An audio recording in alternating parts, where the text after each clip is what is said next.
She asked a stranger for help, not knowing he was the richest man in the city. Asterisk, the wrong number that changed. Everything the desperate text. Nora Bennett stared at her phone screen, her fingers trembling as she typed the message that felt like swallowing her pride whole. Hey Josh, I hate to ask again, but I'm 3 days behind on rent. Could you lend me $300? I'll pay you back next Friday when I get paid from the gallery. She hesitated for a moment, then hit send before she could change her mind. The small apartment around her felt suffocating in its emptiness. The walls, once covered with her vibrant paintings, now stood bare, except for nail holes where her artwork used to hang. She had sold every piece over the past 2 months, each one a piece of her soul, traded for groceries and utilities. Had gone to a collector just yesterday for barely enough to cover her electric bill. Nora pulled her worn sweater tighter round her shoulders and walked to the kitchen, where a nearly empty jar of peanut butter and a half loaf of bread sat on the counter. She had been stretching these meager supplies for 3 days, telling herself that tomorrow would be better. The gallery would finally give her more hours, that someone would commission a piece. Her phone buzzed with a response that made her blood run cold. I think you have the wrong number.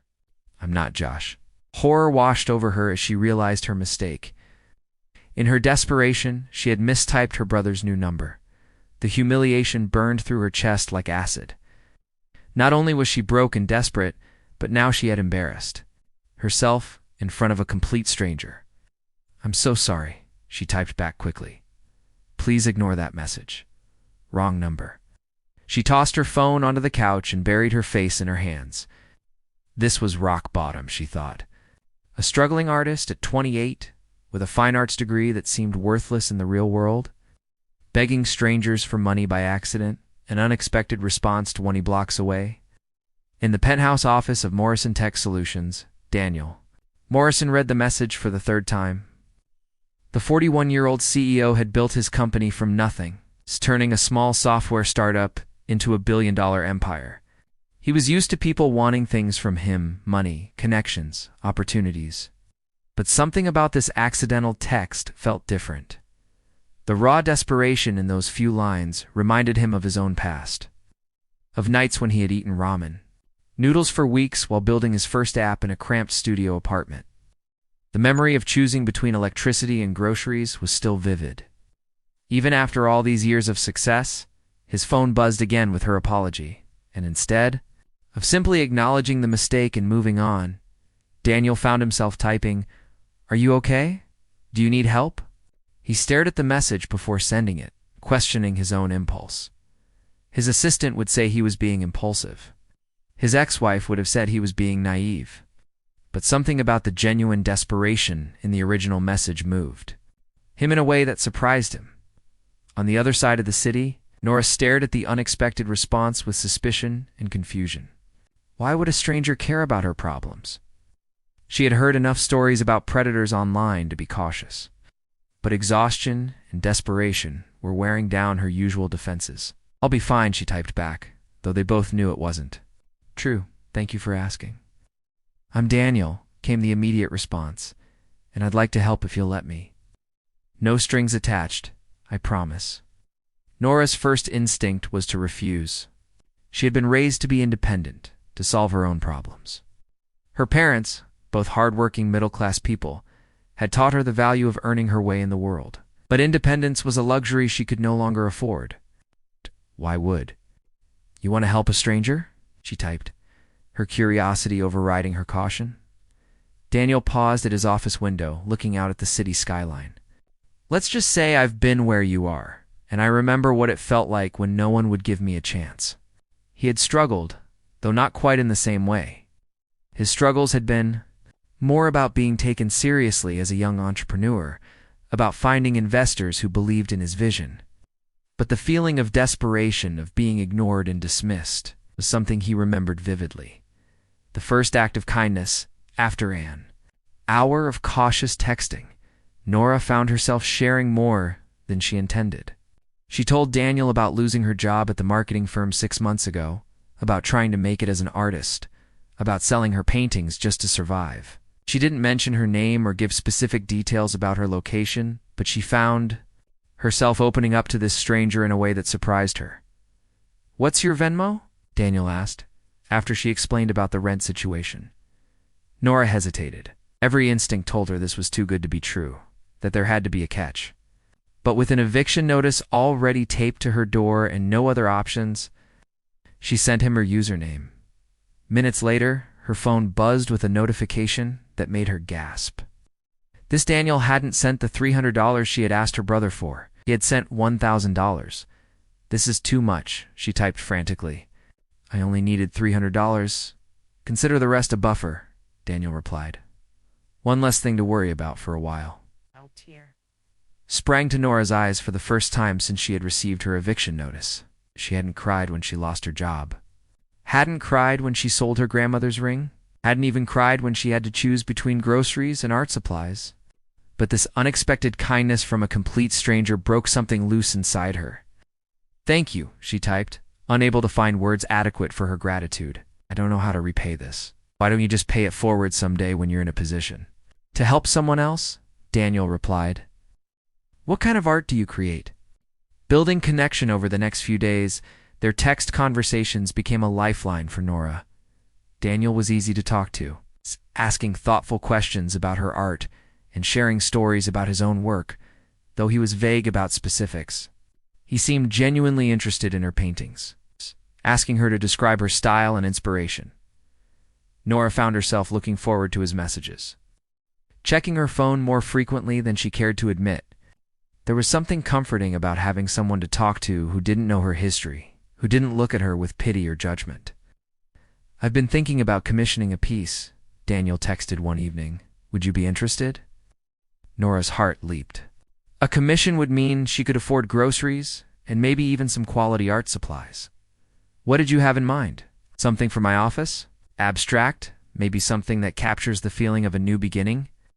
What would you charge for?" Something like that? Nora had no idea how to price her work anymore. The desperate sales of the past few months had all been far below what her art was worth. "It would depend on the size and complexity," she typed carefully. "Let's say 24 by 36 inches. Take your time with it. I'd like to pay $2,000 up front." Nora nearly dropped her phone. $2,000 was more than she had made in the past 3 months combined, was enough to catch up on all her bills and maybe even afford a decent apartment in a better neighborhood. "Are you sure?" she typed, hardly believing it was real. "Absolutely. I have a feeling you're exactly the kind of artist I've been looking for." Growing suspicion as the days turned into a week, Nora began to paint with a passion she hadn't felt in months.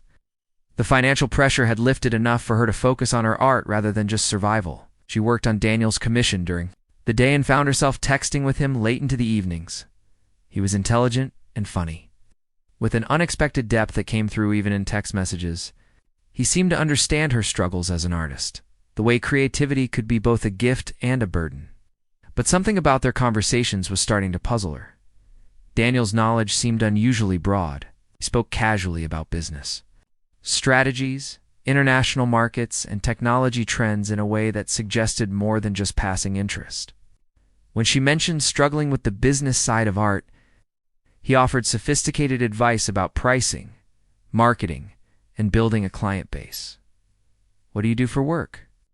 she finally asked directly one evening. "I work in tech," he replied, which was true but deliberately vague. "Software development and business solutions." "It's pretty broad," Nora pressed. "Are you a programmer? Project manager?" Daniel hesitated before responding. He had been deliberately vague about his work, not wanting to complicate their growing friendship with the reality of his wealth and position. "I'm involved in the business side of things. Nothing too exciting." But Nora was starting to sense that Daniel was holding something back. His casual references to expensive restaurants, his apparent flexibility with money, and his sophisticated understanding of business all suggested someone more successful than he was letting on. The commission meeting after 2 weeks of working.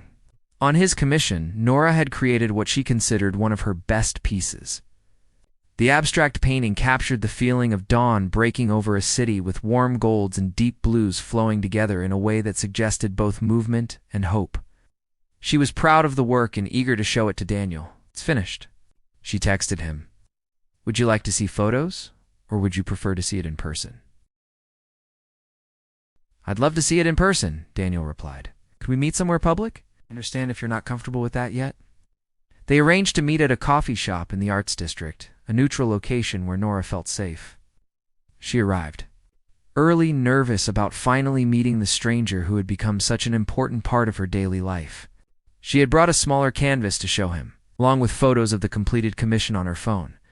Daniel arrived exactly on time, and Nora recognized him immediately, despite never having seen his face. There was something about the confident, the way he carried himself, the expensive cut of his clothes, and the way other patrons in the coffee shop glanced at him, with a recognition that made her stomach drop.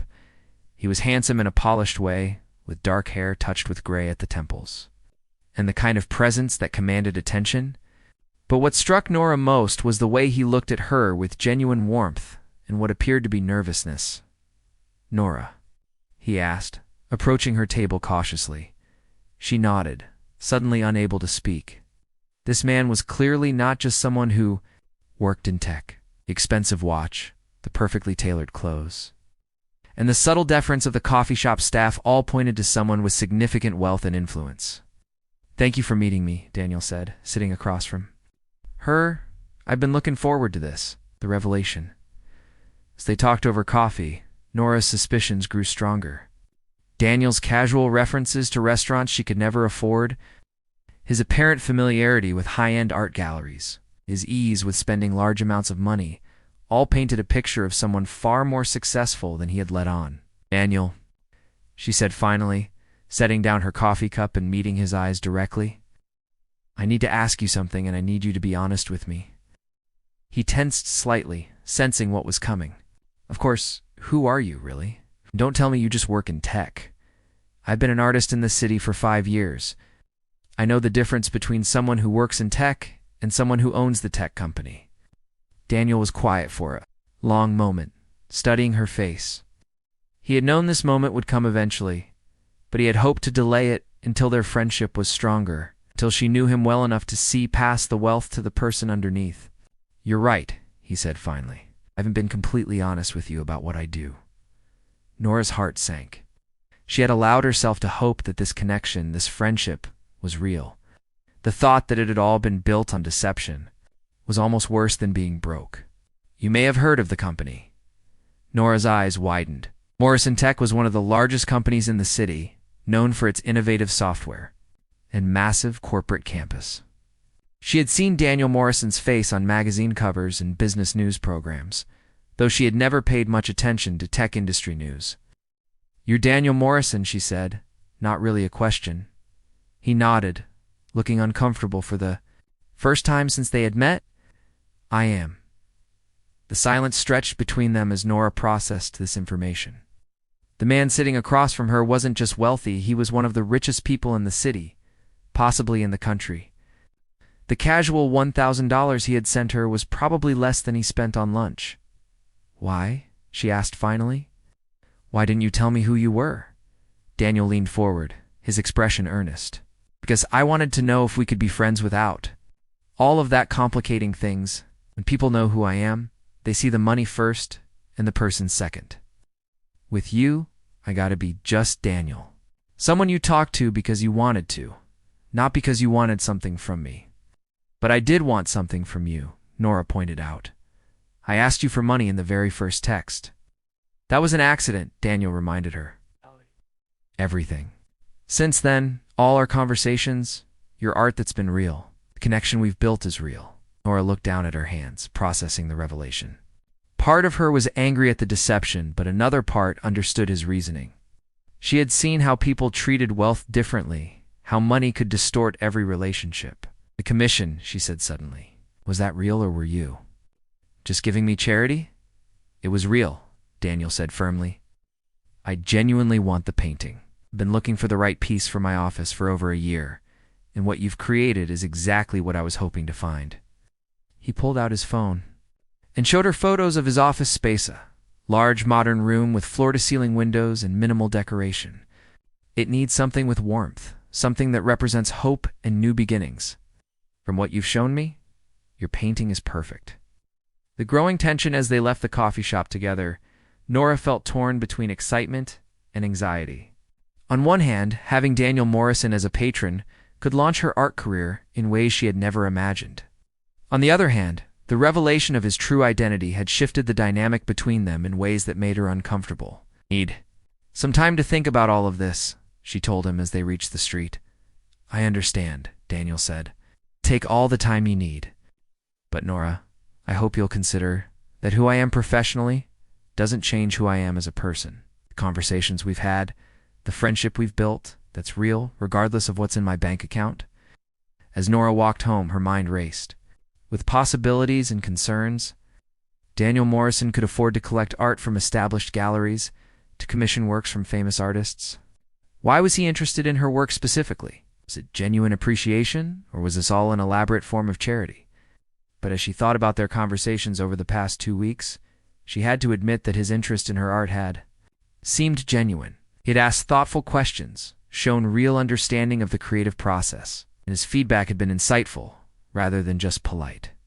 Back in her apartment, Nora looked at the commissioned piece with new eyes. She had poured her heart into it, creating something that truly represented her vision of hope and renewal. Regardless of Daniel's identity or motivations, she was proud of the work itself. Her phone buzzed with a text from Daniel. "I meant what I said about the painting. It's exactly what I was looking for.